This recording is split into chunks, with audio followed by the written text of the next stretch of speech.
I bought the papers myself. They printed about 500 copies of my CV, and I went around all the companies in VI. Then the social media was not like this. I think that's about 14, 15 years ago. So I combed VI and Lekki. So one very fateful day, I just entered one, they call it Idowu Taylor. There's a building they call Idowu Taylor. So I just entered that building. I said, let me even drop my CV in all these companies that are here. As I entered the first company, lo and behold, they were having interview that day. So the MD just said, I just told the receptionist that please just submit my CV. So she took the CV to the MD. So the MD saw my school. The MD also finished from my school too, University of Calabar. I said, no, let that man with me. While I was just wearing jeans and maybe t-shirts. So I was telling the lady, I'm not prepared for this interview. I actually came to drop my CV around so that, to spread it.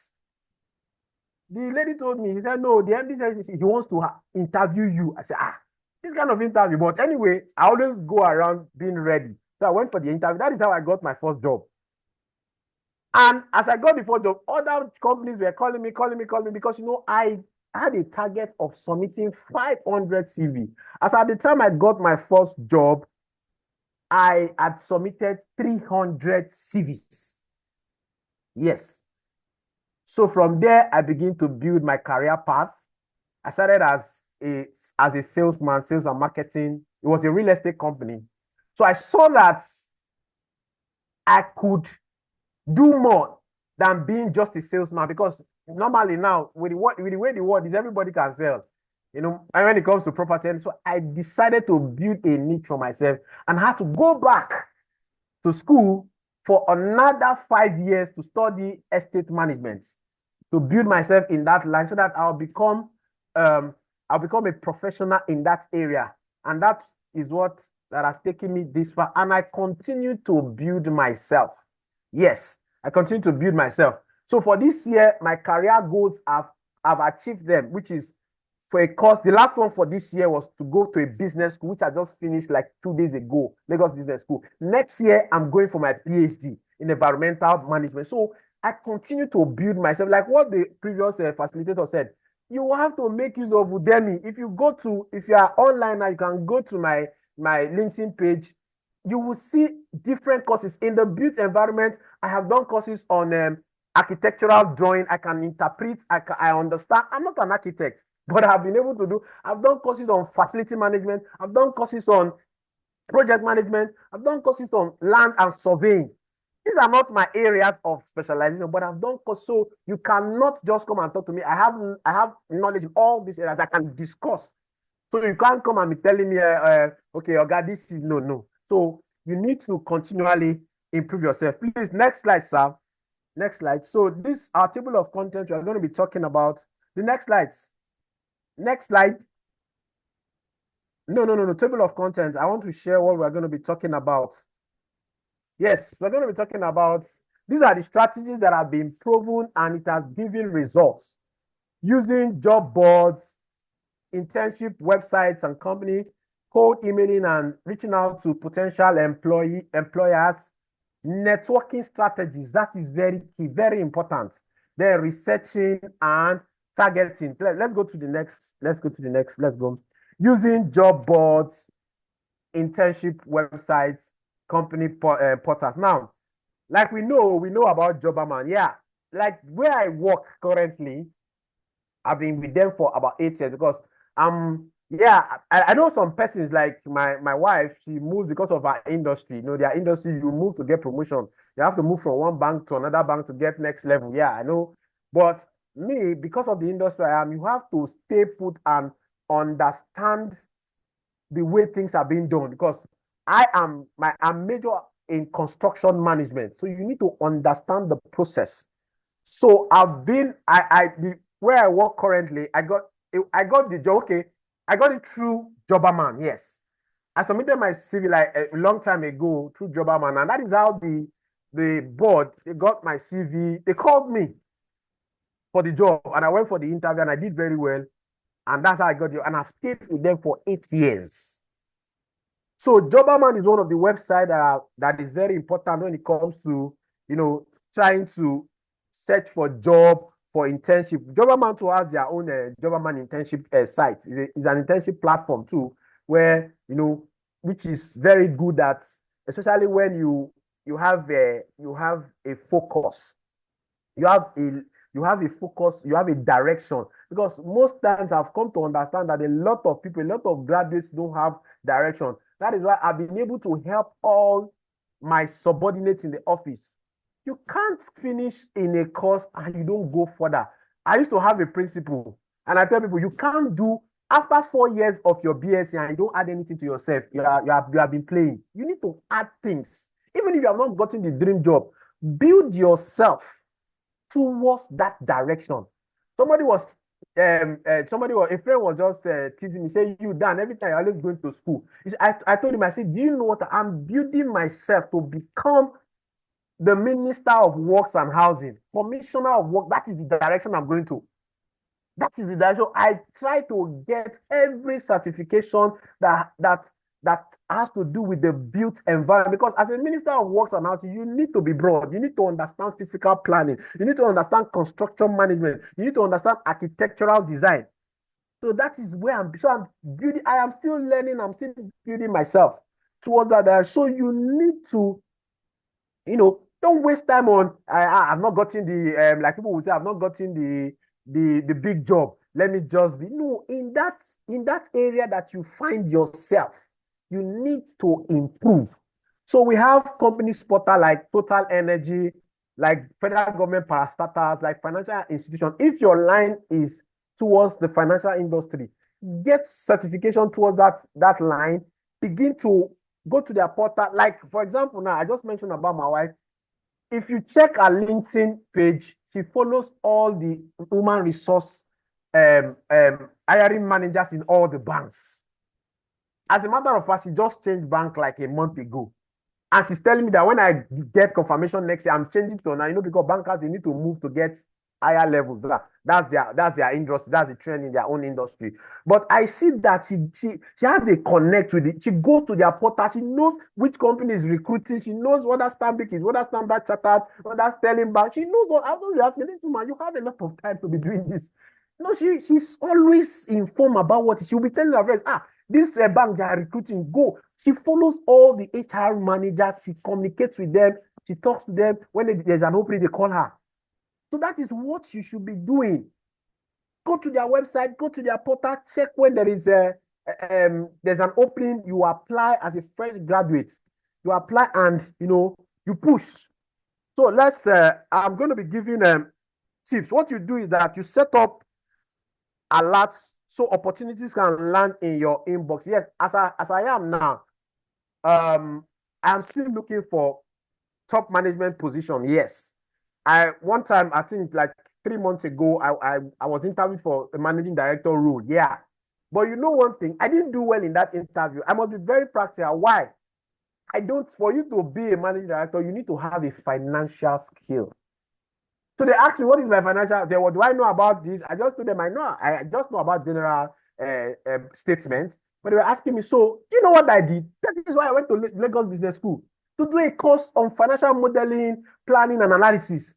So if I meet that company again for an interview, because I did well in all areas when it comes to project management, technical skills, sales and marketing, but that financial skill. So I now discover, yes, as an MD, you need to. So that when your financial controller is speaking to you, you should be able to understand and interpret.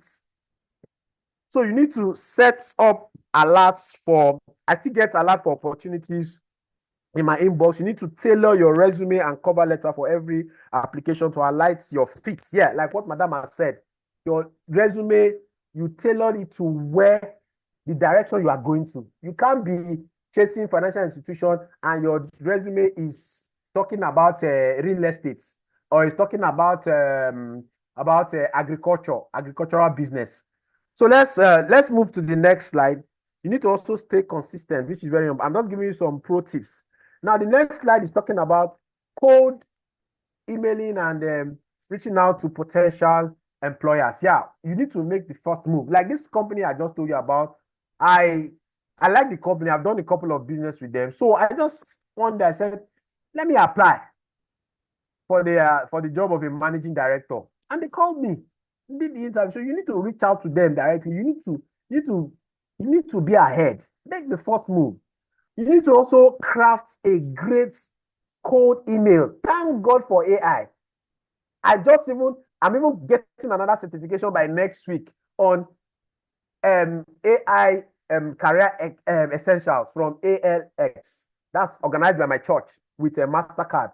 So because I noticed that the world is the technology is tilting towards AI. I have to go and get, and it took me about 12 weeks. So I don't want to be talking, and maybe the Gen Z people, they are already talking about AI. You don't even know what to say.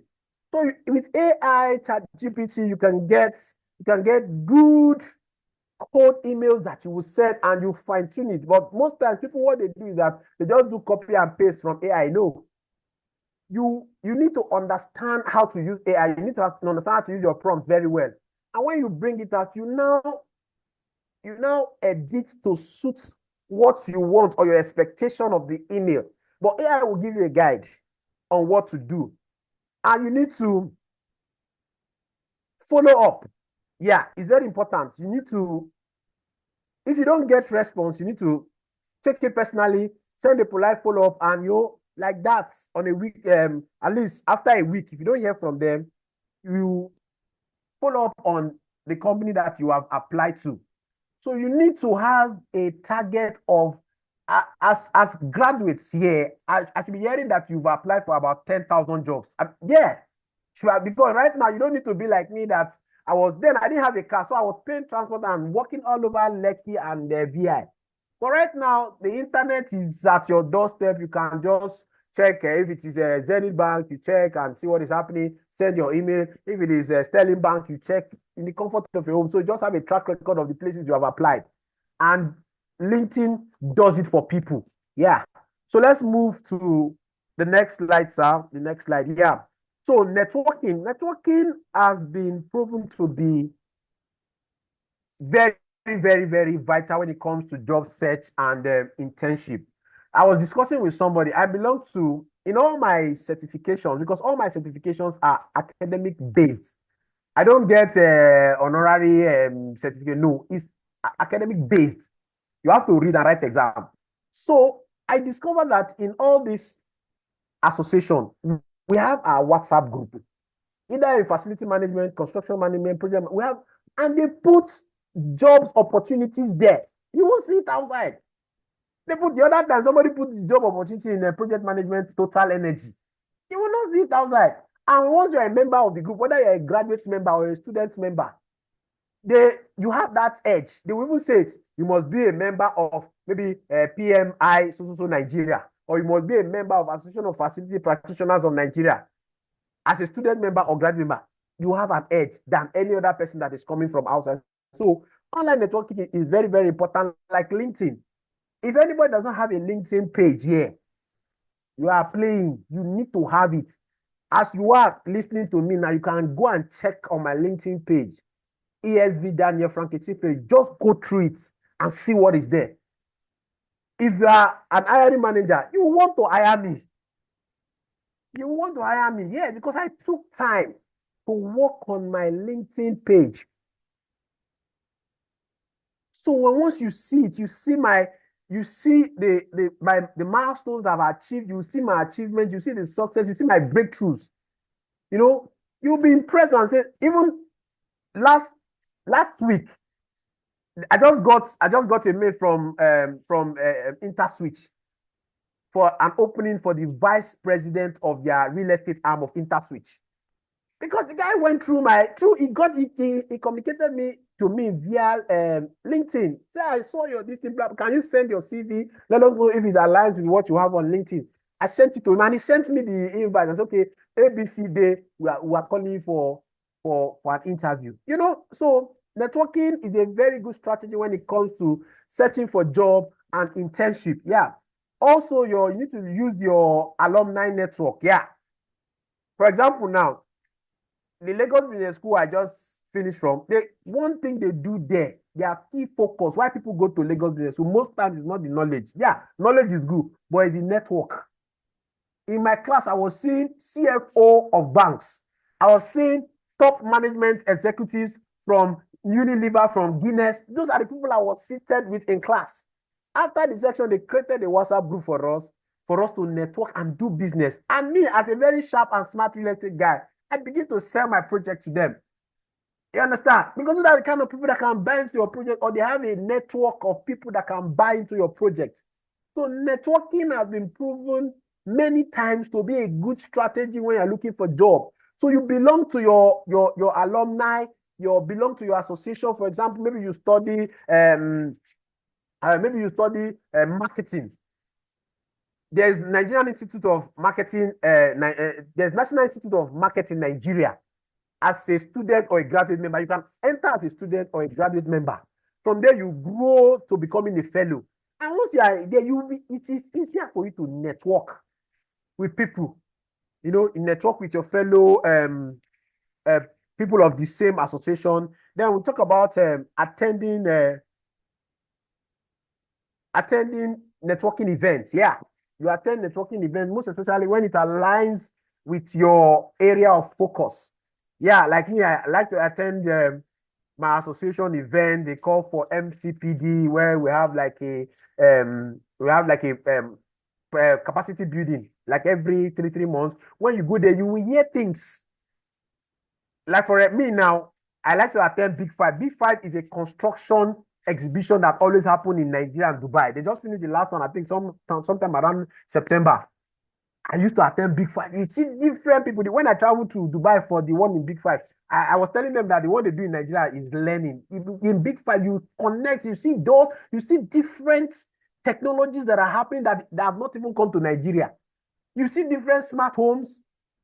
So you network, you connect with people so that when you get to that level of, oh, I want to import doors, I want to import tiles, you just call your connect, they will bring those things for you because you already established that relationship by networking. So you need to attend events that aligns with the direction you are going, not attending events that does not align with the direction you are going. Yes, it's a journey.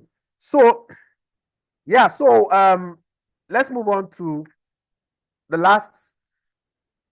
Yeah, so the last is research and targeting. Yes, you need to, the industry and company, you need to research about them. You need to do your homework, know about the company, because like the previous facilitator said, you need to know about the company. You need to know about what they do. You can't go for an interview and don't know about the company. You are blabbing and you don't know what to say. You need to be talking to them about the company and see. Okay, so I went for an interview like a month ago because I'm trying to, currently I'm at top management level, but I'm trying to become a COO or an MD. So I went for an interview for a CEO. So, and it's in my industry. As long as you are in my industry, forget it. There is nothing I don't know in my industry. There's no MD that I don't know in the real estate industry. Whatever I follow all of them, both my mentors and everything. So when I got to the interview, the way I was telling the owner, the chairman of the company, how to solve the problems they are having in the company. He was not looking at me. He said, "Oh boy, is it that you know my company more than me?" I just laughed. Since it's my industry, so I expected to know. I was even telling him, I said, this is what the company is doing that it will not be profitable in the future. And this company, they have done it ABC, you know them, they have not succeeded in this. And this is the model I want to do. The man was just looking at me and said, "Oh, why you come and be the chairman?" No, I just laughed. But why? I have taken time to go. Even when I don't even have interviews, I know about my industry as long as real estate is concerned. I know about my industry very well. I know about it. You can wake me up anytime. I know what is happening. So you need to also define your target roles and preferences. Yes, define your target roles by focusing on positions that aligns with your skills, experiences, and career goals. Yes, that is. So you know, when I was sharing my story, when I finished from botany first and second degree, people should expect that I should be doing things plant related. Yeah, at some point in my undergraduate days, I used to know about 2,000 plants. If I'm bathing in the bedroom, I'll be mentioning the name of all the plants. People were just saying, "This one, right off, go and lecture. We don't need you." But when my classmates, they see me today, they just marvel like, "Oh, but you just move away from botany and you are doing something different." So you need to define your target role. You need to align with your skill. You need to know, I know where I'm going. You need to know where you are going. You don't need to follow the bandwagon and say everybody wants to do medicine. I have a friend that we do business together. He's a medical doctor, but right now he does real estate. He does real estate. I was just like, yeah, he's medical doctor. He has. So we went through together the school, all the estate, whatever. We became friends. He's a medical doctor, but he doesn't practice. So I will conclude with this. Bring it all together. Please, the last page, please. Bring it all together. Searching for jobs and internships is more than just sending out resumes. It's about being intentional. You have to be persistent and prepared. Yes, you don't need to be discouraged. You need to have a positive mindset about it. I always take, sorry to digress a bit, I always take things about life and success as you need to have faith. You need to believe. All those times that I was submitting my CV, I told myself, I said, in 14 days, I will have my first job. And it happened in 14 days. I was prepared. I was intentional, persistent. I was continuing. To trek in Lagos, you people are even enjoying in this season because there's internet everywhere. Then you have to trek. So by using the tools and strategies that I've discussed today, you can navigate the process with confidence. Now, my final words of encouragement to you is you have to be patient and persistent. Yes, every application and connection brings you closer to the right opportunity. Very, very true. Celebrate your small wins along the way. They build momentum. Now, remember, the effort you put in now will pay off in ways you cannot imagine. My action step today for you is start today by refining your resume. Yes, tweak it. Let it look marketable. Setting up job alerts, you need to do that, and reaching out to someone in your network. Now, keep track of your progress and adjust as needed. Now, you are not just looking for a job, you are building your future. Go out there and make it happen. Thank you very much for this opportunity. Thank you so much. I call it a wrap. Thank you, because I think I've exceeded my time. Thank you. Wow. Amazing, sir, Mr. Daniel. My God, I'm so overwhelmed. In fact, our bodies are really enjoying the wisdom spilling out from you. Man, thank you so much, sir. It's really an amazing section. So, our this, please jot down your questions. I know you have so much to ask our facilitators, and please, they are right here to attend to us. They are right here to attend to us. So please jot down your question, and we'll be taking a quick question and answer section immediately after all facilitators are in. So without further ado, Mr. Daniel, thank you again. I've learned so much. I think I can actually resonate with the space where you are coming from, diverging from one job aspect into another and going back to school and all of those. Amazing, sir. Thank you so much, sir. So we'll be calling in our next facilitator. Kristen, are you ready? We'll be calling in our next facilitator, Mrs. Araya Atob Ebi. Thank you so much. We are glad to have you here. We are glad to have you here. Kristen, over to you as you introduce our next facilitator. Thank you.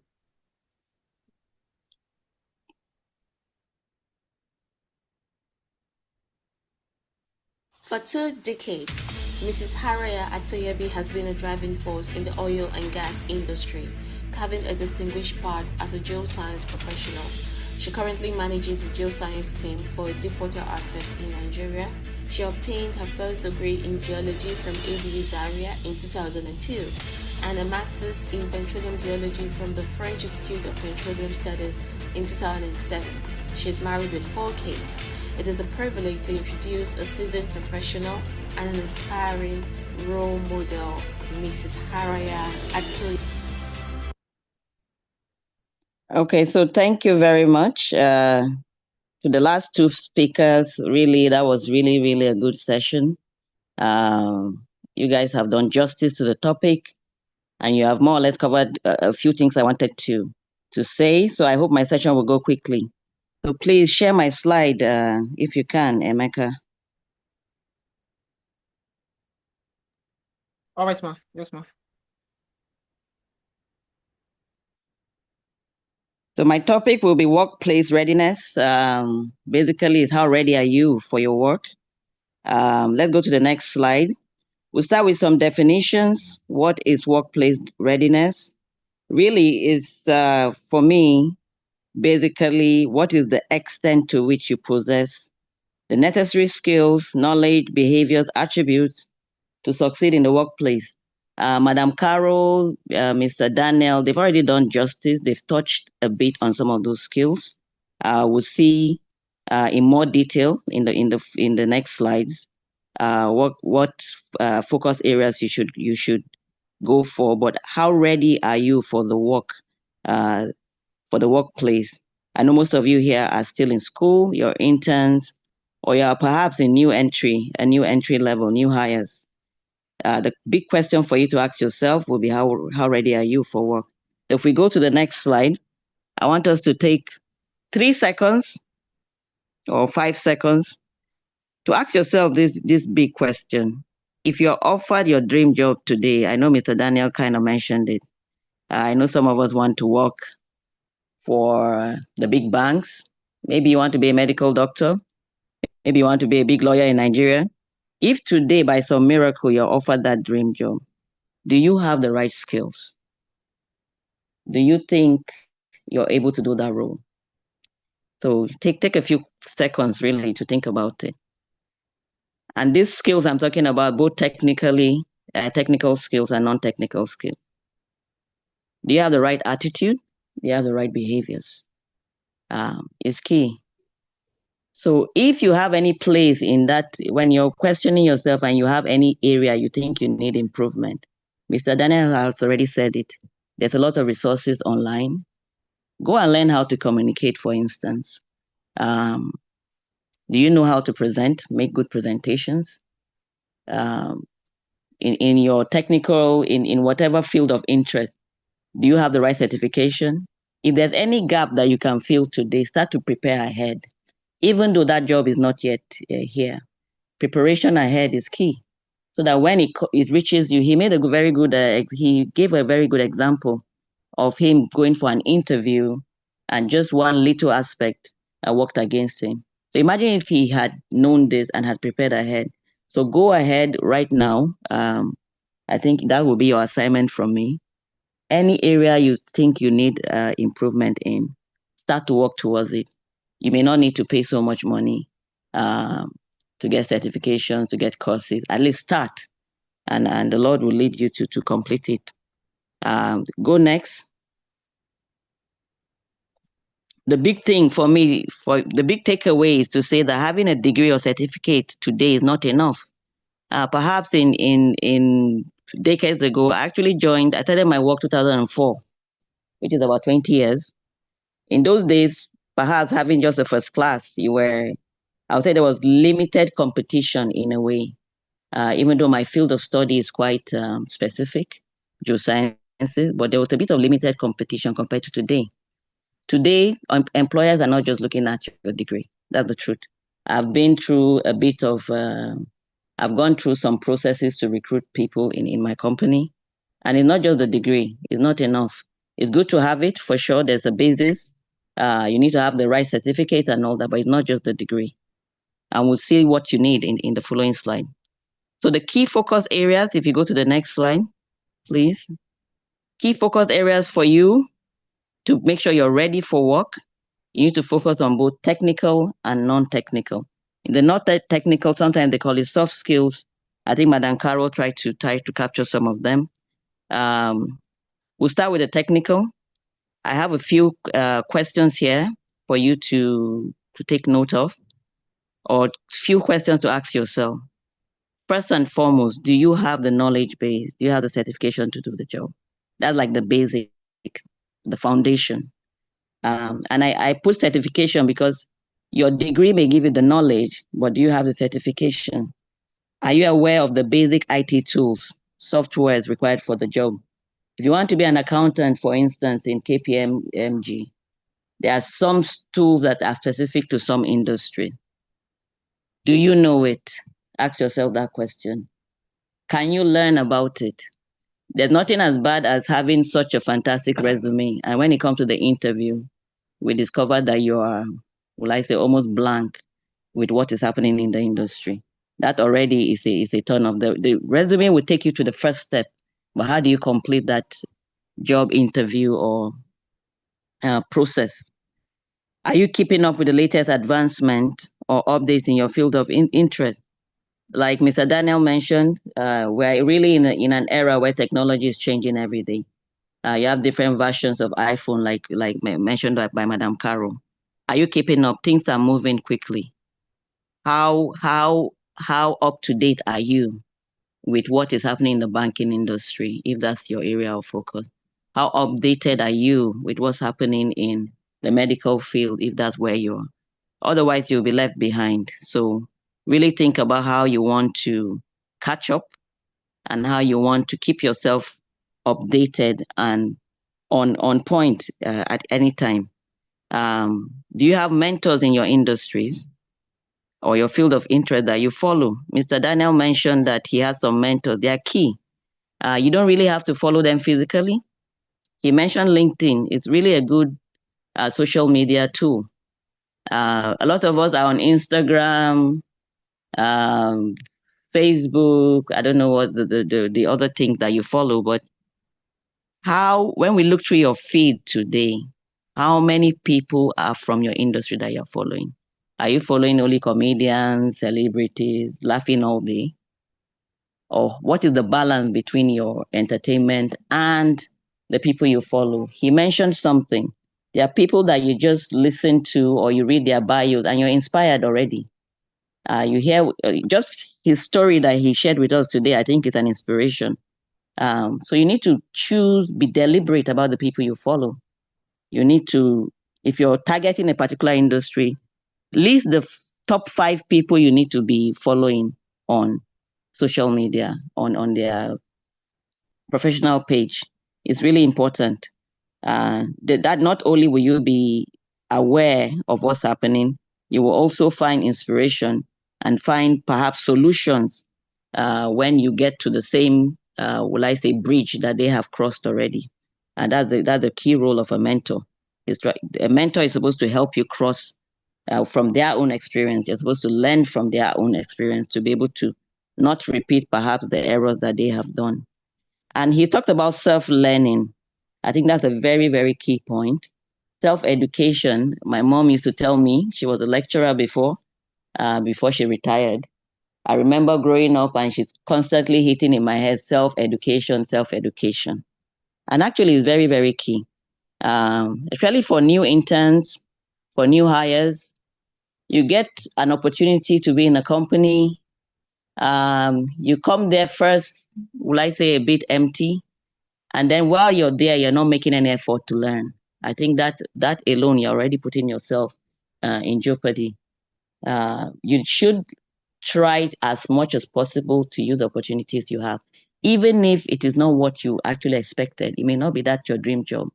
The Bible says, he that is faithful in little, more will be given. And it's true. Sometimes it's a test. The small that you're given, how good are you in doing that job? Learn as much as you can. There are resources online. And if you're in an internship right now, the key thing you should do, talk to the colleagues around you or experienced people there. Tell them, talk to them, can you teach me this? Can you teach me that? I've had to supervise a few interns, and the ones that actually stand out for me are those that sometimes they even put pressure on me to say, please, can you give me 1 hour of your time? I need to learn this, even outside the given tasks that they've been given. And I've kept those people in my head and I've noted them because that proactivity will make them stand out today in today's world where everybody more or less has a first class. I think these days our universities, maybe it's easier, not like my time, but there's a lot of people already with the technical skills. So what will make you stand out? Ask yourself that question when you are in the workplace. You need to learn as much as possible. Mr. Daniel has already given a good example of that in his own life, in his own career, where he has learned things outside his own degree that today has made him stand out. So let's go to the next slide, please, so that I don't waste so much time. So second focus area is your behavior and your soft skill. And more or less today, these are actually having more weight in making decisions for career, for hiring, and even for promotions within the company than the technical. I know that firsthand because companies have realized that promoting the best guy technically to become the manager of the team when he does not know how to manage people has actually led to more problems than solutions. You find that maybe he loses the team spirit, no more motivation, people leave just because he doesn't have that um, soft skills. So while you're working on your technical, trying to upgrade yourself with the certificate, with the education needed, also to look at your soft skills. I listed a few ones here that for me personally, I think are important. Number one, what is your work ethics? I think this is key, especially for us just joining interns or new hires. When you get to a company, how do you, basically this is how do you do your job? How seriously do you take your job? Are you the person that shows up when you're supposed to resume at 8, you're showing up 8:30, you're chatting most of the time, you do your work a bit shabbily? That already you're putting yourself in a very hard place, and nobody will want to retain someone like that. Work ethics, time management come in together more or less. Are you on time for meetings? I know we have this Nigerian time concept, but it doesn't work in every company. Most companies are professional. You should show up at least 5 minutes early to do your work. What's your integrity, professionalism? Everything is done with work ethics. That's how honest are you in the little things. I put professionalism here, including your dressing, and I'm actually talking to the ladies. I know we're of a different era. Maybe you get to an office and you just want to still maintain the way you were dressing before you joined that company, whether you're an intern or a new hire. The key thing for me is you look around, you look at how people are behaving. The first thing you do is try to know the company culture actually when you get somewhere. Watch and see what they're doing and try to join them. Don't be the person that is dressing out of place. They say you'll be addressed the way you will be, the way you dress. And it's true, you may be a first class graduate, but the way you dress may be a turn off. Are you a problem solver? How motivated are you? Are you bringing the positive attitude to work? And then another key thing, team spirit. Like I mentioned, more and more, there's a more emphasis on how well do you work in a team? Are you the person that only wants to work alone, take all the glory by yourself? Most projects and most things are achieved as a group, achieved through collaboration. So you need to show or at least build today your skills in that aspect. Your communication skills I already mentioned. How good are you with presenting? Nobody started their career, their work life, or their work journey, their career journey, knowing everything. These are things you can improve. Learn how to do a very good PowerPoint presentation. You have AI now to help you, like already mentioned by Mr. Daniel. How adaptable are you? How flexible are you? Sometimes things may change while you've been hired. Maybe the objective, you came in thinking they'll give you this big task, and halfway through, things change. How adaptable are you to changes? And how do you make it work for your own good? So let's go to the next slide, please. So I will just end with 2 slides about useful tips, would I say useful advice to make yourself ready for the workplace.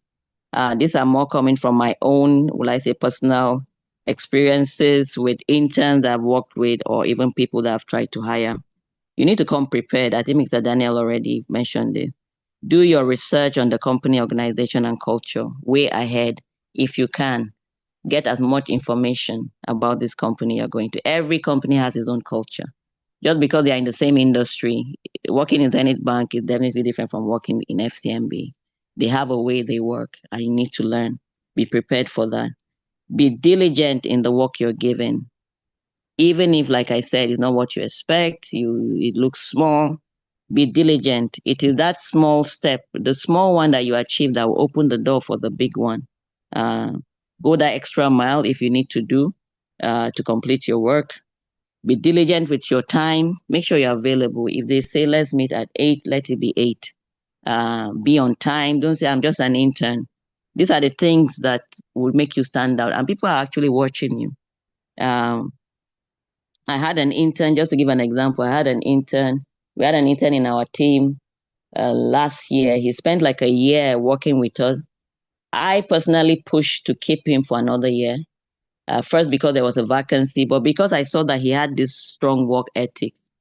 Whatever we gave him, he was available. Number one, even when he doesn't know how to do it, he would try to find out, or at least find the right person to help him.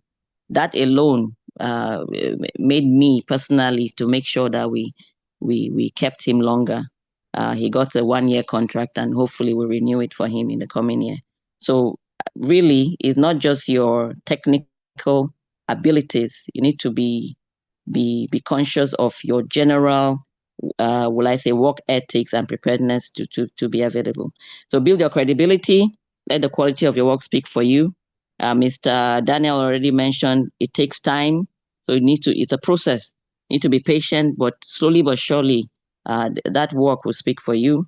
For new hires, new interns, I put a point here: do more learning than talking. I already mentioned it. Do not be pressured to show yourself early, except if demanded. If you're new in a system, do more observation, do more learning, if you ask me, so that you know how it works in that organization. You anchor yourself well, and by the time you have built that credibility, when you talk, people will listen. Most times, if you come new and you're talking a little bit too much, you don't have that credibility to be listened to. You need to take that time to build that credibility, I would say. Next slide, which is my last slide. So build relationships. Madam Carol already focused on that. Is key. Networking is key. Mr. Daniel said it, but you really need to be careful. I put that point as a caveat because I've seen people build, will I say, the wrong relationship. Be careful when you get to the workplace who you hang out with. This is where you need the Holy Spirit to guide you. He knows everyone. He can give you that spirit of discernment to know who to be with and who not to be with. But yeah, relationship is key. Sometimes people get promoted just based on recommendation. There are certain levels of management. Really, it's not about your technical skills anymore. It's about your sponsors or the recommendations from the relationships you've had. And I put a point here for the ladies. I've seen it time and time again. Really we come into work because of the way Nigeria is, the way it's hard to get even an internship placement. You get something and you feel you need to, there'll be a lot of, will I say, temptation, or a lot of, there'll be people that will be coming around you that need something else, not your work. So please and please, I want to implore you, really try to keep yourself, because I've seen it time over and over. They just use you and the next intern, waiting for the next circle of internship, for the next to use the person. So don't sell yourself cheap. You came in there based on your competence, based on your technical abilities, and that will take you through. At the end of the day, try as much as possible to keep yourself. Gen Zs, this is a personal one from me. I know the generations are different. We're taught to be bolder, to be more direct. But I've seen that because in the current company profile, most of the top management are actually old school. They're either millennials or even beyond. You need to be a bit careful with that directness. You're a young intern and you think you can just talk to the MD directly. There's still that mindset in that MD who is probably 50-something years old, who has been raised in the African traditional way to think that, hey, there should be some form of hierarchy to it. So just be mindful of the way you talk or you approach people. because it could be misinterpreted, and that could be a way to close the door against you. So it's just for you to take note of that. And the last point here, ultimately, honestly, is all in God's hand. He knows your future. They say the plans he has for you are of good and not of evil. He will make all things, both the good and the bad, because like Mr. Daniel said, everything is good and worthy. He will make everything work together for you if you will let him. And that's the end. I come to the end. If there's anything for you to take, there are two things to work on: your technical readiness and your behavioral, and both of them are equally important. Be able to be ready for the workplace. Thank you.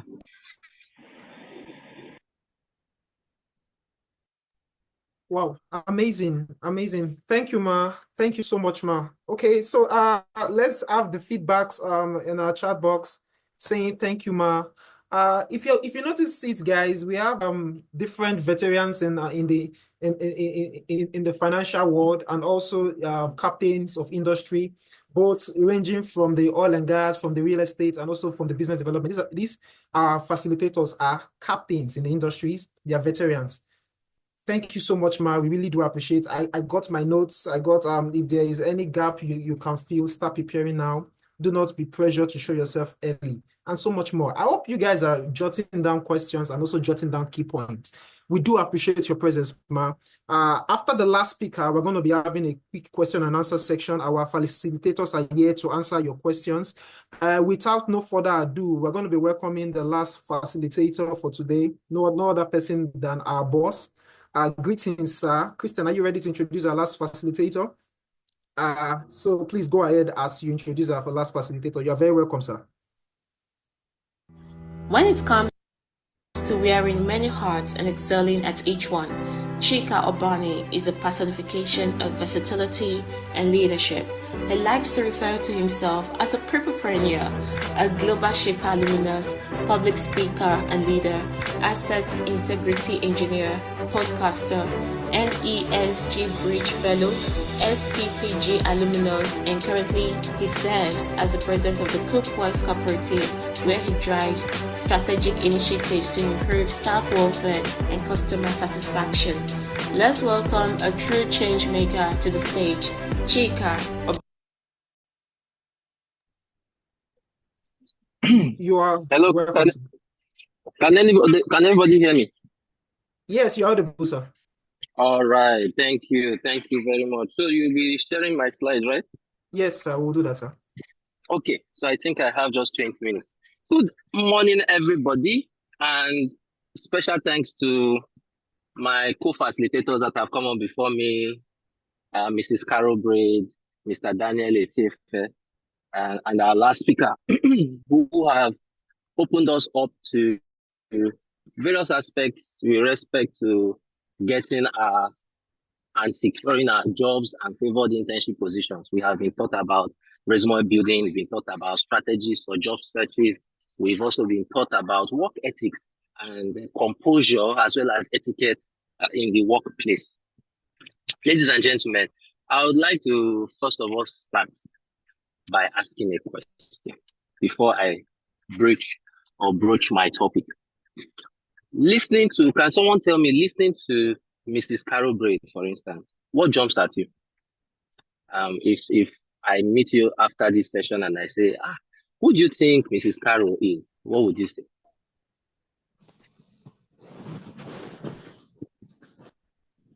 I hope we're allowed to speak, or everybody's on mute because of the webinar setting.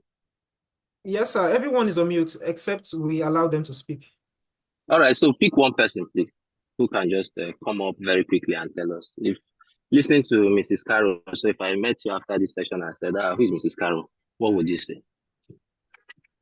Okay, quick one. Antonia Ikwe, you can unmute to answer our facilitator. Antonia Ikwe.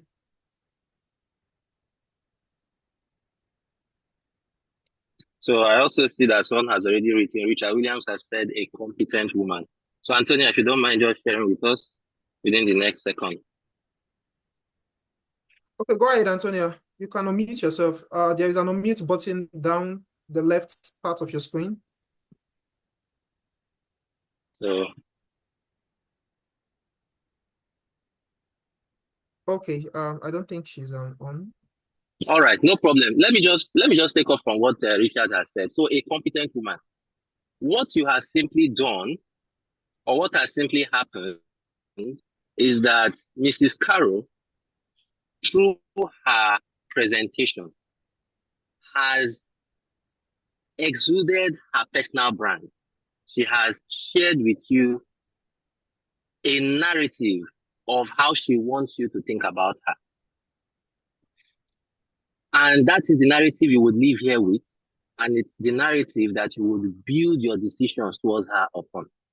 And that is what in some cases we would refer to as a bias. And it's on that note that we are here to speak about personal branding and online presence. So you can build a beautiful resume. You can go for the job interviews, following the strategies that we've been taught. You can also adapt to your workplace, having the right kind of confidence, having the right kind of etiquette. But one thing is, if you do not have the presence of mind to understand that every action you take, every engagement, every interaction with colleagues in both online, offline, in virtual spaces, in hybrid spaces, in face-to-face contact, all add up to how people see you, all add up to how you are represented in the minds of people. Then you might take a lot of things for granted, which could come later in the future to hurt you. So the definition you find online, the Harvard Business School online.com shared that personal branding is an intentional and strategic process of building a narrative with the intent of sharing the value that you bring to others. It is intentional, it is strategic, and it is consistent. You are building a narrative, you are building a story, you are putting together a worldview, an outlook of your personality, which you want other people to carry about you. And the beauty of personal branding is this: if you fail to be intentional and strategic about the brand that you are, other people would write your story for you. I don't know how many of us have heard the quote that says that it's victors who tell the stories. That's after a war, it's those who have won the war that will write out the stories. And that's the idea. If you live through life, if you go through life without being intentional about sharing your own story, without being intentional about building your own brand, other people will do that for you. So let's go to the next slide.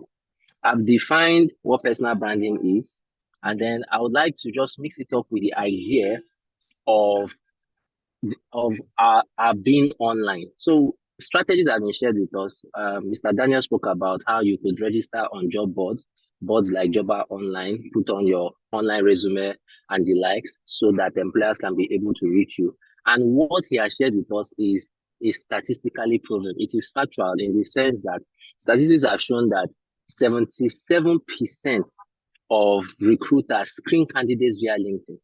You see, earlier this year, I had a bit of an epiphany, right? I had someone who was working in my company, and one day, this is about 3 or 4 months ago, he came and said, oh, he had gotten a job outside of the continent of Africa.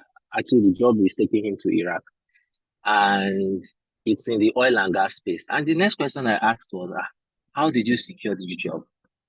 Who tapped you? And he said, oh, someone reached out to him off LinkedIn. I repeat that again. Someone reached out to him off LinkedIn, tapped him and said, oh, we have looked at your profile on LinkedIn and we are quite happy with what you have there. Do you mind having an interview session with us? And he went through that process and made it.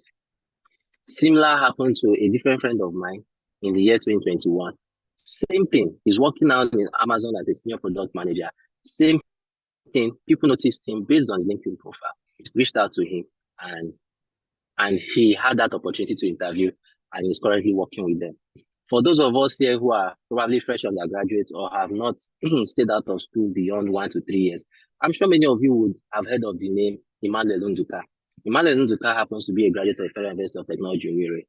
Off LinkedIn, he built a profile built a strong personal brand that had brought him into close interactions with leaders in Nigeria.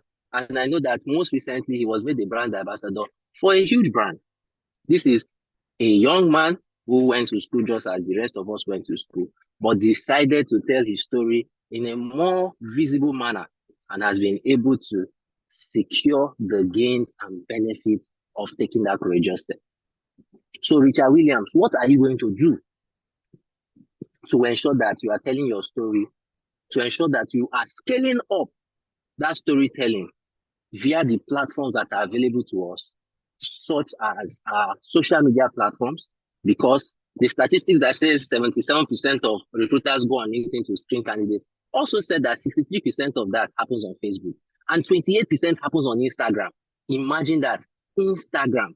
So for every time you are putting up something that you think, oh, maybe just a meme, is just a joke, you are actually putting out information for people to build ideas or have a perception of your personality that they can take decisions on. So I'll share a personal story before we just run through the rest of the slides. Two things have happened to me this year with respect to my personal brand and my online presence. So when you talk about personal branding for me, one of the things that I try to put forth, one narrative I try to put forth is I'm a peoplepreneur. Is a word that I always put out. So I speak a lot about relationship with people. I talk a lot about how to manage people. I am very passionate about public speaking and public leadership. And I try to always put forth the narrative that whatever task you give to me, I would over deliver. I would deliver on time and I'll deliver excellently. But I tell this story in different ways. I also would always try to share my passion with country building and nation building. And I tell this story in different ways on my different platforms. Now, on my WhatsApp, for those that follow me there, I would usually focus on sharing a lot of jokes because I also try to put forth that narrative that I'm a easygoing person who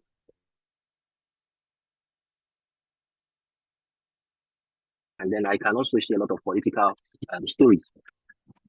I did share something like that on my WhatsApp status, and a leader in my company saw it and engaged me on it. And because I'm a confident person, because I felt I had a relationship with this person, I decided to engage. But ladies and gentlemen, let's say that I engaged in a manner that he or she was not very happy about. And 3 or 4 weeks later, I went into an internal job interview, and this particular leader was on the panel. I'm very happy to let you know that I didn't get the job. And that's based off conversations that were generated based off my own information, or rather a piece of information which I shared on the internet. Another example, on LinkedIn, I decided this year to be a bit more forthcoming about my passion for people, my passion for workplace interactions among people, my passion for leadership in leading people in the workplace. So every single day, I try to put out an article trying to address different issues, different frictions, or just generally share my own career story on LinkedIn. Ladies and gentlemen, 2 weeks ago, somebody within my company, because I work in a multinational, so even though I'm based in Nigeria, the company is situated in over 90 countries. Someone in a different country reached out to me and said, "Oh, Chika, we saw your LinkedIn post and we felt so connected to the story that you shared, that I would like you to be a part of the global company's end of year message to our staff members. Is this something you can do for us?" And the answer was yes, and it is something that I've done. And then I sit down and I reflect and I say, hey, come on. Because of something I put on the internet, I lost a potential job. Because of something I put on the internet, I'm gaining visibility across my company. This is very important to understand that every action you take, every word you share, every data you put out there is you telling your story, building a personal narrative that people will build a perception of you around and make decisions on that perception. Let's go to the next slide. So when we talk about building an online presence, there are various platforms for you to do that. But in trying to optimize those platforms, which many of you know, your Facebook, so Instagram, TikTok, LinkedIn, your WhatsApp, they are all platforms that give people a window into your life. It's important that when you are crafting a professional online image, there are key essentials. And some of the essentials is try and take good pictures. Try and have a professional photo. I know LinkedIn is much more exclusive around it, but you can also try to try to scale up or scale down based on the requirements of each social media platform. But do it in a way that whoever comes to engage you would appreciate the person that you are. As part of the gift that I gave to myself, November 27, which is my birthday, was to do a photo shoot, a professional photo shoot, and got a professional headshot that I shared across all my social media platforms. And now, interestingly enough, everybody that engaged with me, based on these new profile pictures that I've put from Facebook to Instagram to LinkedIn to Telegram, would all come out and start calling me President General among the nations. Or they just be like, this one look like political picture. Do you want to run for politics? And the answer is yes, because I'm trying to build that story. I want to run for politics. So I need it to be in the minds of people that Obani Chika David will come out and run sometime in the future. So they can say, he has been acting like it since, and give me the support. That's personal branding. So try to put together, find time, make sure your pictures always speak the kind of story you want them to speak. So you don't go snapping pictures where I used to have friends when they were in school, you are snapping pictures, you are spreading dollars like hush puppy. Is that what you want people to think about when they see you on the internet? That this guy is an upcoming hush puppy? Think about it. Is that what you want recruiters to see when they are going through your social media feed? So put together professional photos, have a compelling headline. Everywhere that you're asked to share your biography, you're asked to talk about yourself, make sure that you have a way of communicating your impact, just like what Mrs. Carol Braid has shared with us earlier, even when she spoke about it's like start.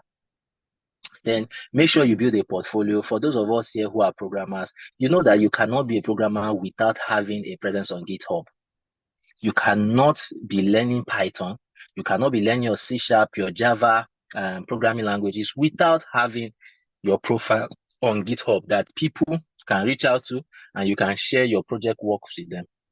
And if it's possible for you to write, put up a blog.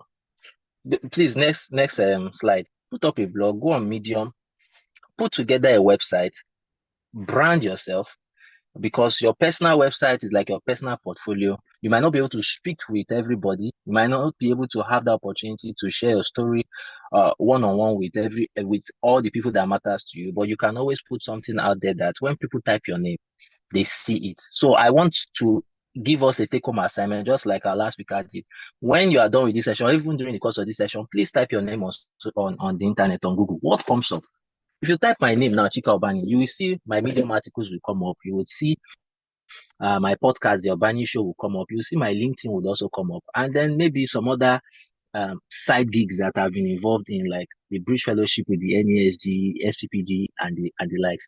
Is that the same thing that will happen to you? Some people even go as far as doing what they call SEO optimization on their own name, so that once people type their names on Google, it is what they want people to see that comes up.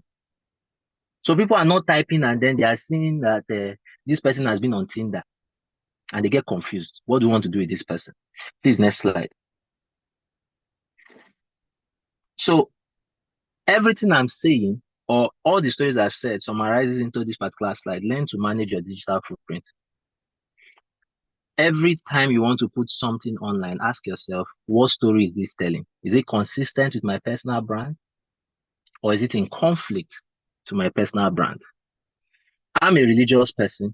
There used to be a time that on my WhatsApp, I would bring out a lot of videos about somebody like Odumeje. I don't know how many of us know him. And there was a time when someone called me to say, Chika, you're a Christian. Why are you doing this? And it was a good thing. Okay. Putting up these stories where people are making fun of this particular preacher, this particular pastor, does it speak well of my Christian faith? Is that a story that I want to share? Or is it possible that the story I'm trying to share is, look, we don't want to have people like this within the faith? So always be intentional and always be clear. People are watching. and people are taking notes, and people are building their narrative about you in their head. So make sure you're always posting content that you believe is relevant to you, even the jokes. And make sure that you try to avoid controversial, inappropriate, and then for me, any post, any status, any updates that is not relevant to your personal brand and story. Next slide. I think this should be the all right. Then on this particular slide, you can always build your online reputation. I've shared the story with you. You can always go on my LinkedIn, it's Chika Obani. You would see that every single day I try to post an article talking about trying to share my thought leadership about workplace interactions, leadership, public speaking, as many diverse topics with respect to people and interactions in the workplaces. And you can do that. You can do that on different channels. You can do that through LinkedIn, articles and newsletters. You can do it through Medium. You can also do it through public speaking events. You can also do it when you even interact with people. You can do it on sessions like this. I'm speaking now. For the longest time, every time UCT have invited me, my personal brand had always told them, "Oh, Chika is good for public speaking." So they always invite me to come and share communication tips, communication skills. I'm sure a number of you might have been in one or two of my past webinars. So I was impressed when, for the first time, they were talking about personal branding. I said, maybe my photo shoot is doing wonders. Maybe my LinkedIn profile is telling a different story, telling them that Chika is more than just a public speaker, he's more than just an effective communicator. He's also great with personal brand. Oh, he was the chair of the Hill City 2024 ESP event, and it shows that he has more capacity than we initially have aggregated to him. And that's a good story for me. And that's a story I'd like to build upon, so that probably in the next 2 years, people will be calling me to share my story on how to make your first $10 billion. I don't know if we are getting the idea or that I'm trying to share here. It's important to always realize your personal brand should be intentional and strategic. Last slide. So, what are the key takeaways? Your personal brand is your story. If you don't tell your story, someone else will. Every single data you share, online or offline, helps to build a narrative of who you are, of your personality in the minds of people. Ensure that your stories is consistent. Ensure that you optimize the social media space, you optimize the internet for your own good. And I'm very sure that with respect to resume building, with respect to getting your needed jobs or internship, you will just make your journey a bit easier. I think my time is up. Thank you for this opportunity, and back to you, Emeka. Wow, amazing, sir. Thank you so much, sir. Christian, confirm if I'm audible, please. Yes, you're audible. You're audible, Emeka. All right, thank you. Mr. Chika Obani, my boss, thank you so much for that wonderful section. I think I got a number of things I'm always jotting, actually. If you fail to be intentional about who you are, other people will do that for you. My God, that was amazing. Always coming out with a new bombshell of inspiration. Thank you so much, sir. So guys, please let's appreciate our facilitators and pick one. We'll be going into the question and answer section. It's just going to span for 10 minutes. Facilitators have been here for a very long time, and we just want to take a quick question and answer section. So guys, type in your questions right now. We'll be addressing them to our facilitators. They are online to answer whatever questions you have. So question and answer section going now. All right, please type in your questions for those who have questions from the first facilitator to the second and to the third and to the fourth. So please type in your questions right now. Okay, so there's a question for online. It says from Samson, as a graphic designer, most of the projects I worked on are for individuals and not organization. How do I include that among my experiences doing job search? Secondly, what's the best method to get a job as someone who just earned a virtual assistant certificate on ALX? Okay, I'm going to be directing this question to our third speaker, Mr. Daniel. Please, can you address this question for us? We are going to be having so much questions. We'll be splitting it among our facilitators. So the person is asking, as a graphic designer, most of the projects I've worked on are for individuals and not organizations. How do I include that among my experiences doing job search? Mr. Daniel, please. Are you there, sir?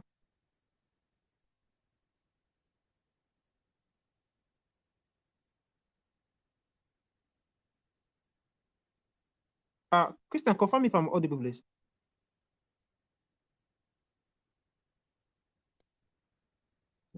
You're audible, you're audible. Okay. Yeah. Mr. Daniel, are you? So if you're trying to speak, I think you're muted.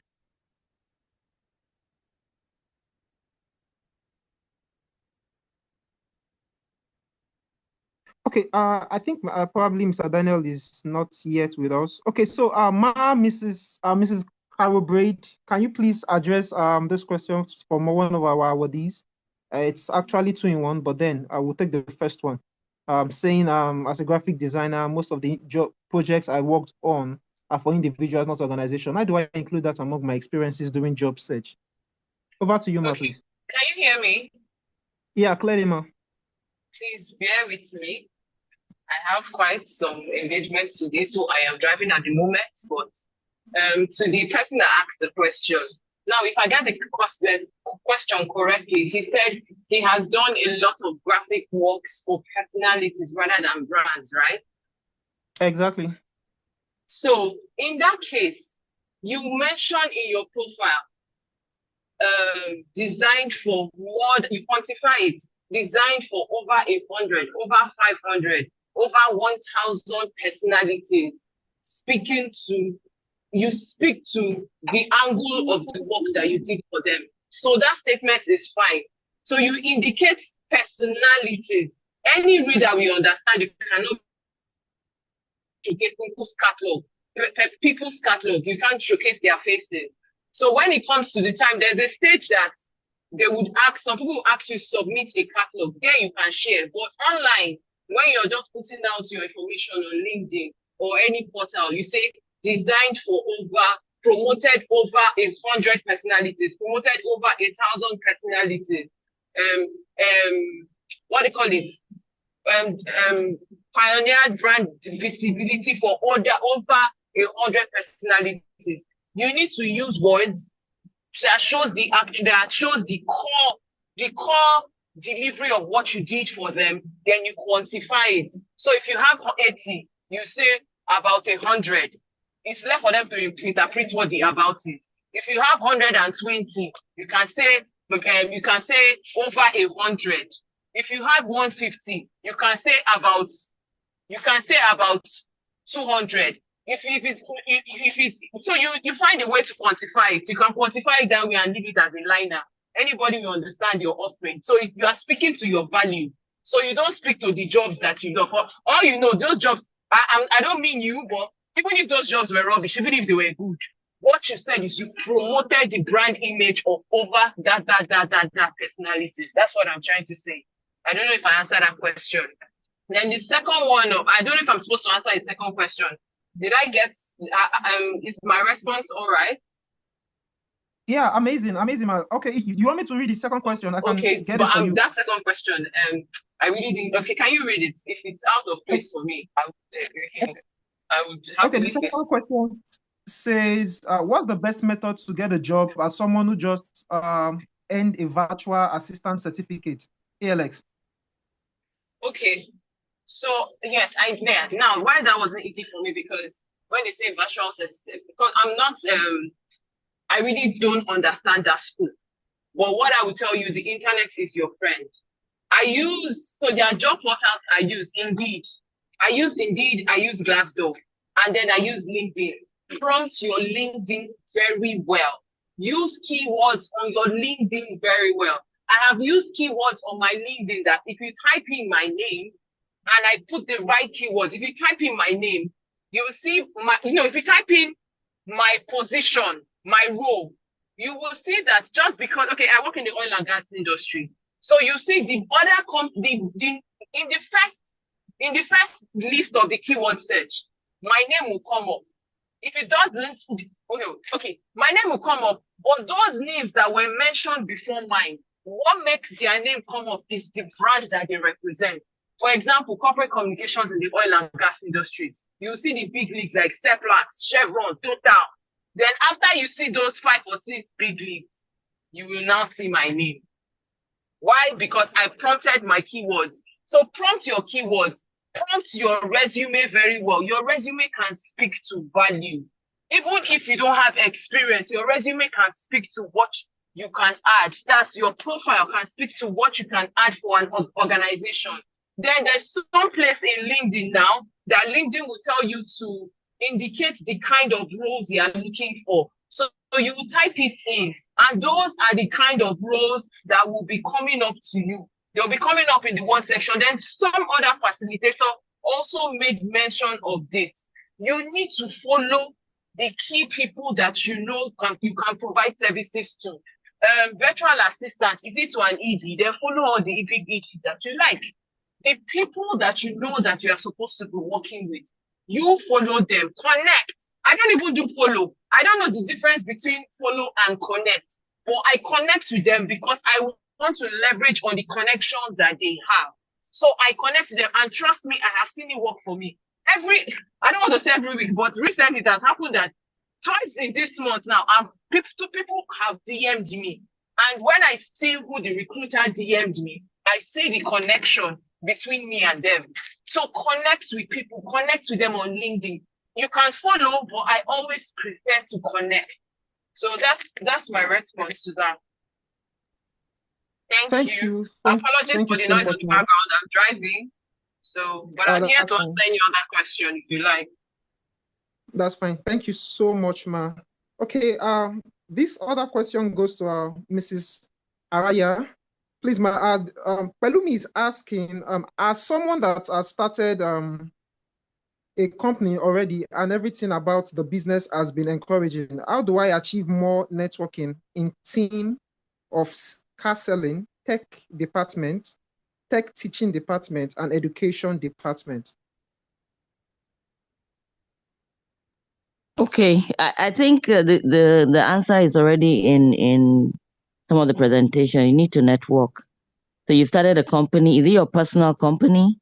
In those areas, leverage on alumni associations, leverage on networking, and most industries have key events that happen yearly. As much as possible, you can save your money. I know a lot of associations in Nigeria have key event, at least one-off conference every year for that industry. And there you will meet everybody. Most times, the key players in that industry will be there. It's good to start, but you need to increase.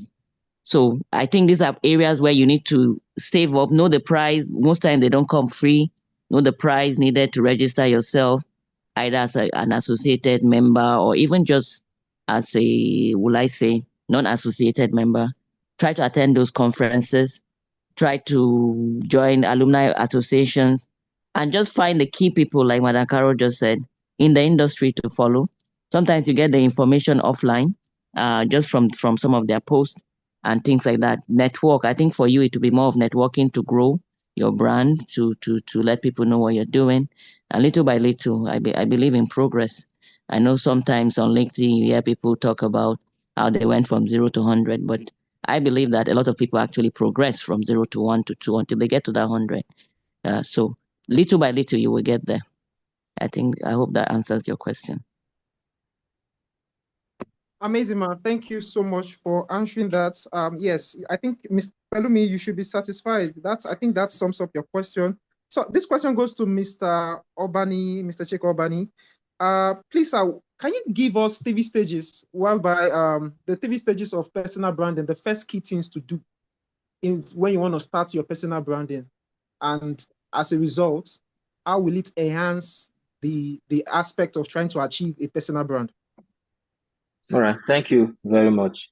So 3 key stages. This is sounding like a technical interview question. Yeah. Do you want to give me a job? All right, just a joke. So the first stage for anything you want to do, personal branding or otherwise, is carry out an audit. And even before you carry out an audit, you need to know what do I want to be? Who do I want to be? What kind of brand do I want to have out there? So for instance, when I was to do the latest photo shoot I did, my photographer sent me a questionnaire. And one of the things on the questionnaire was, how do you want people to see you? And I wrote, I want people to see me and look at me and just feel like giving me their money. So I'm gunning for their money. So first of all, define where you want to be. Secondly, carry out an audit. The audit essentially will show where you are versus where you want to be and the gaps. Then build an action plan for closure. That's the 3 steps. So the first step is for you to be asking this question. It means there's probably somebody, maybe, how can I be like an Emmanuel Nduka? Who is Emmanuel Nduka? How did he get to this point? How did he build his story to this scale? Then I carry out an audit. Where am I now? Okay, I don't have a LinkedIn page. I have a LinkedIn page. I only have 500 followers or 200 followers, or I don't even have any, or I don't even have a picture. There are many people who open LinkedIn pages without pictures, and LinkedIn is just as an example. It can be anything. So what do I need to do to get to where Emmanuel is? What is the gap? And then once I realize what that gap is, I build an action plan. So go have a professional photo shoot, start writing articles, or follow people, connect with people on the internet, respond to their messages, respond to their content, so I can be seen as a top contributor, so that the algorithm can begin to pair me with other people. And then you begin to build from there. So I hope these 3 steps are actionable enough to build up for. Thank you very much. Back to you, Emeka. Thank you so much, sir. It actually answers it. Thank you very much, sir. So, sir, over to you again. Joshua is asking, as an entrepreneur photographer, how can I build a brand? Oh, so that's great. So it means you already, from what I understand, photography is your business. So you need to be able to constantly tell your story of being that photographer. So how do you do it? What platforms are available to you? I had a friend, for instance, not a friend, my brother-in-law, who was trying to help market a photographer. And one of the things he did was look for influential people, as I might say, to get this photographer to take pictures of them, asking them if it's okay for him to include it in his portfolio and even show other people what he's capable of. So build a network, right? Tell your story to that network and be consistent about that story. And why I had to use network is because this can be done both online and can be done in the virtual space and can be done in our physical reality. Engage people, tell them you're a photographer, meet some people and say, oh, let me give you a photo shoot for free. I will edit it and I'll send it out to you. But you have to be very strategic about the people you do this for or you do this to. Ask them to help you upload your work on their own platforms, on their own social media pages. People sit and come back and be like, who did this for you? Who took this picture for you? Said it's so and so person. Can this person cover my wedding? And that's how you begin to build a reputation. And the reputation adds into your personal brand or your business brand, as the case might be. Back to you, Emeka. Thank you. Thank you so much, sir. Mr. Daniel, please, do we have you here now? Yes, I'm here. Sorry. I'm here. I needed to attend to something. I'm here, sir. Okay, that's fine. Sir, this question is for you, sir. Okay, sir. Israel is asking, I have a story related to Mr. Daniel Etiefe. So I want to ask, as I have an interest in real estate and I have come to be a salesperson in a firm, how can I manage to succeed as someone who is in real estate? Over to you, sir. Okay, so I need to ask the question. The firm is talking about, is it a real estate firm or just a regular firm? So that I can know how to navigate the question. The person needs to answer. Is it? Okay, yeah. Israel, is it a real estate firm or just a regular Just firm? a regular firm, yeah. Okay, a real estate firm.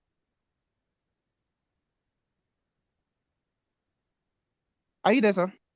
Yeah, it says it's a real estate firm. Fantastic. Yes, okay, sir. so what you will need to do is you need to, first of all, if you want to build a career in that part, because what you're doing is what everybody can do. So you need to be able to distinguish yourself. First thing first, you need to be a member of the Nigerian Institute of Estate Surveyors and Valuers. Now, when you come in, you register, you become a member. You can now look at other areas in the field that you think you can align with, because they have different. They have facility management. They have sales and marketing. They have agency. But right now, agency has been bastardized by quacks. So I really don't advise you to do, because if you go to any, especially in Lekki, Taylor is an agent, Bikeman is an agent. So that area has been bastardized. So we have facility management, we have project management, we will have IT, property technology.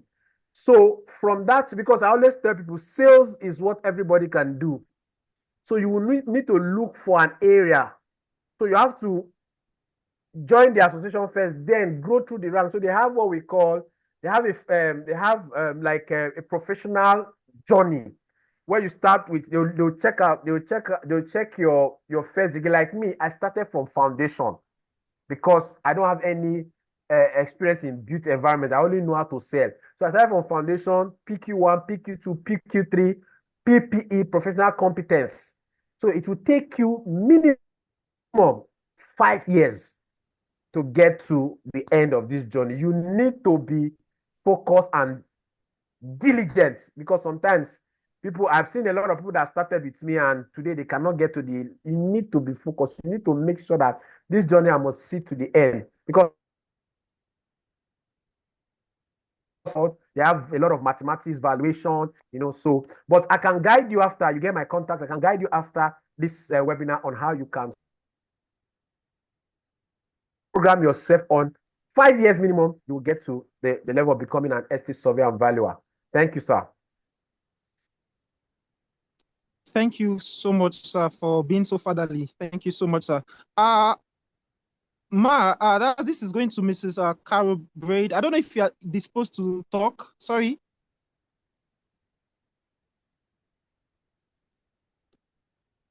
Okay, I guess she isn't. Okay, Ma, this goes to Mrs. Araya. So there's a question from Faith saying, what's the difference between resume and CV? She gets confused most of the times when she wants to apply for a job.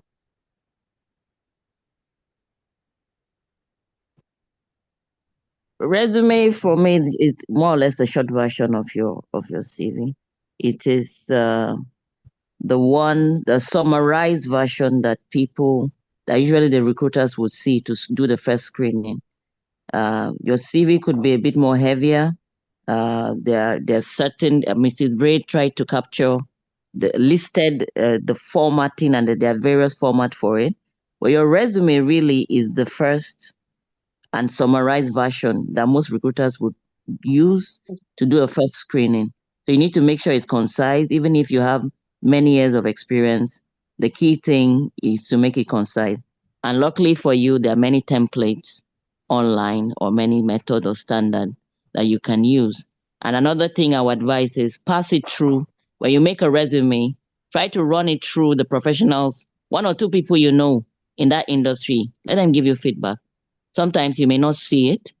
When you get feedback from people, you're able to optimize it's a continuous optimization, I would say. You ask for feedback and try to optimize it to what is expected. I don't know if I answered. Amazing, man. Thank you. Thank you so much for answering. So to all of our awardees, we won't want to take so much time anymore. Our time is fast spent. Our facilitators are very busy personalities. Want to appreciate you so much, our facilitators, from Mrs. Braid, then also to Mr. Daniel, then to Mrs. Araya, then also to Mr. Chika Obani. Thank you so much for taking out time from your busy schedules and family engagements and day-to-day activities to come and speak with us. We are so grateful.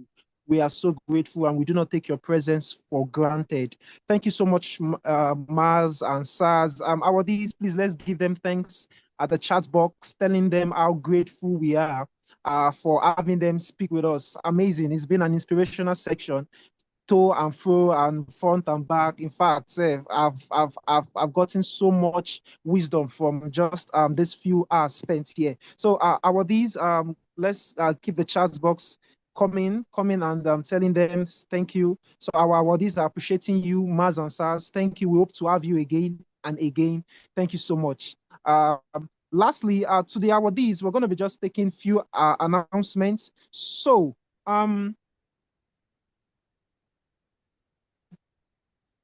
for those who have not uploaded their workbook, please, your submission should come in today.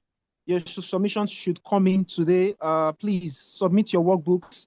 And also, for those who are finding it difficult in their submission process, please reach out to any of the admins to guide you through, please. It's very important. And also, there should be engagement in your mentoring groups. There should be engagement in your mentoring groups. When you see a post in your mentoring groups, please ensure that you engage it and you do what's needful. This helps us to track so many things and gather so many information from everyone. Please let there be traction, let there be engagement in your mentoring groups. And last but not the least, there is a mentoring feedback. There's a mentoring form feedback. Please, this survey is very important. We need your feedback. It's important, and there is a collation of informations we need from this survey. It's passed on your various platforms, on your mentoring groups. Please engage with it. Please engage with it. The attendance list has been shared, and it's gonna be locked in few minutes. Yeah, it's gonna be locked in few minutes. Kristen, please do me a favor. Can you reshare the attendance link on the chat box so that our this can fill it up? Emeka, can we leave? And sir, Can we leave? yes, sir. Yes, sir. Yes, sir. Oh, You can leave, sir. thank you. Amazing. Thank you, Thank you. sir. Thank you so much, sir.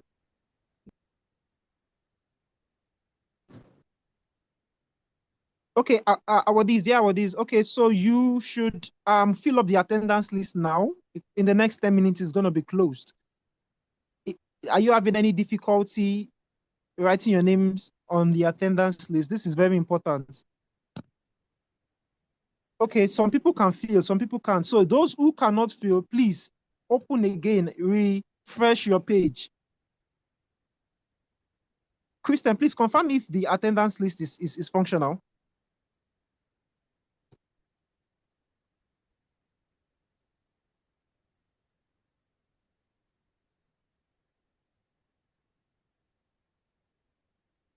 Okay, hold on, guys. Let's make a confirmation here.